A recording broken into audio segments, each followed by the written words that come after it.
What would you do if you felt you had been born into the wrong species? When I started feeling that I was non-human, I was around 10 or 11. An increasing number of people believe they are more animal than human.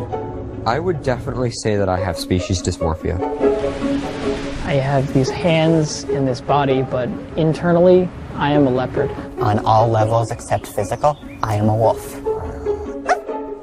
Joined by a belief system and a growing internet presence, these people are meeting and forming relationships.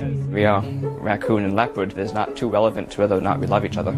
Primal instincts take over, and before you know it, you're clawing and biting your other half to pieces and wondering why the both of you are enjoying it so much. For the first time, we are welcomed into the world of human animals. I began to get concerned because it sounded like almost like mental illness to me. My child telling me that he's half animal.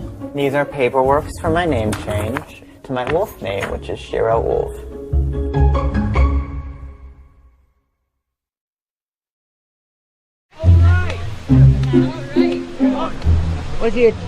What's he dressing up like? In our changing world, a new subculture of humanity is evolving. These people don't believe that they are human at all. Identifying with a particular species, they are collectively known as Otherkin and Therians. Some choose to dress up as the species they think they are. Otherkin and Therians live all over the world and share one common belief. They think they are animals.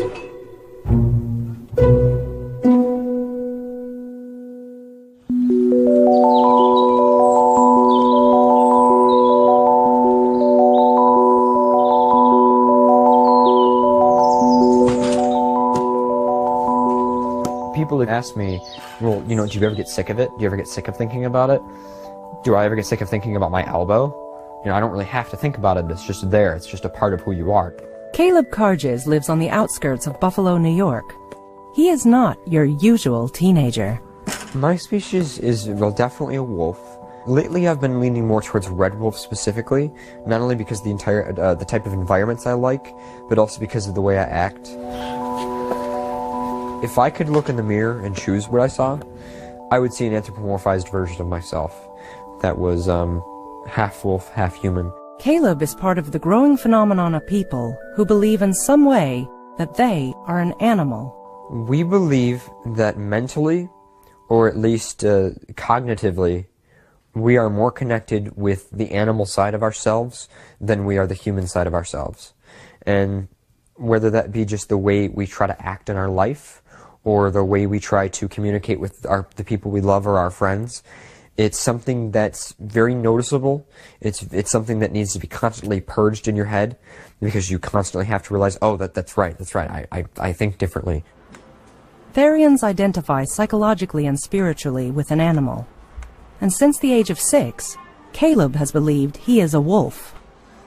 I have a couple tails. This is the one that I've been wearing for the most part. It's a little bit less realistic. This one's a bit more cartoony, but I like it because it's easier to manage. I used to have actually what was a decommissioned fursuit tail, and it bothered the hell out of me because it was just inconvenient in every way. And this one's like a lot more cute and a lot more playful. So to go out in public with it, I think it fits a lot more. But it fits me and it fits my size and it has my colors. That's actually where I sleep. Right now there's a cat where I sleep, but normally that's where I sleep, and it's mostly computers in here actually.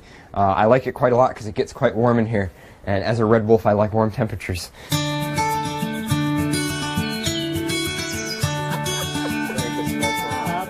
Caleb lives at home with Dad Jim, brother Chris, and his mom, Mary Ellen. Well, when you first told me about being a Therian, and you said you felt you were part animal, and you said to me, Mom, what you look at when you see me, this is not who I am. I'm actually somebody very different. I questioned if you were schizophrenic or mentally ill. And then when you told me that, when I asked how long you had felt this way, and you told me it went all the way back to when you were around 6 years old, that you had been carrying this with you, that you really felt that part of you was this wolf. I've come to really accept it and support it. I get a little bit sad sometimes that Caleb is so involved in his own world that he seldom comes into our world.